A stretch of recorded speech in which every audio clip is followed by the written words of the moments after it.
अकबर बिरबल की कहानी। आगरा कौन सा रास्ता जाता है? अकबर को बिरबल कैसे मिला था? एक बार राजा अकबर शिकार करने के लिए निकले। घोड़े पर सरपट दौड़ते हुए उन्हें पता ही नहीं चला कि कुछ सिपाहियों को छोड़कर बाकी सेना कब पीछे रह गई। शाम हो चुकी थी। सभी भूखे और प्यासे थे और समझ गए थे कि वो रास्ता भटक गए हैं। राजा को समझ नहीं आ रहा था कि वह किस तरफ जाएं।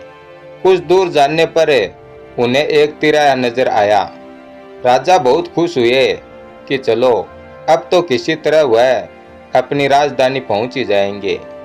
लेकिन जाएं तो जाएं किस तरफ? राजा उलझन में थे।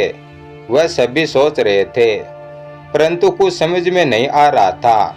तभी उन्होंने देखा कि एक लड़का सड़क किनारे खड़ा खड़ा उन्हें घूर रहा है।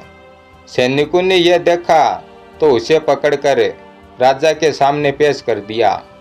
राजा ने कड़कती आवाज में पूछा, ए लड़के, आगरा के लिए कौन सी सड़क जाती है? लड़का मुस्कुराया और बोला, जनाब, यह सड़क चल नहीं सकती तो यह आगरा कैसे जाएगी? महाराज, जाना तो आप ही को पड़ेगा। और यह कहकर वह खिलखिलाकर हंस पड़ा। सभी सैनिक मौन खड़े थे। वह राजा के गुस्से से वाकिफ थे।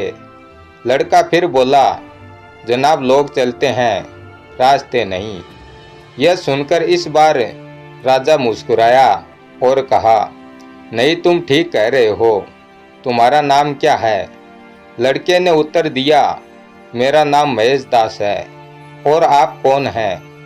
अकबर ने अपनी अंगूठी निकालकर महेश दास को देते हुए कहा, तुम महाराजा अकबर हिंदुस्तान के सम्राट से बात कर रहे हो। मुझे निडर लोग पसंद हैं। तुम मेरे दरबार में आना और मुझे ये अंगूठी दिखा देना। ये अंगूठी देखकर मैं तुम्हें पहचान लूँगा। अब तुम मुझे बताओ कि मैं किस रास्ते पर चलूँ ताकि मैं आगरा पहुँच जाऊँ। महेश दास ने सिर झुकाकर आगरा का रास्ता बताया और जाते हुए हिंदुस्तान के सम्राट को देखता रहा। इस तरह अकबर भविष्य के बिरबल से मिले थे।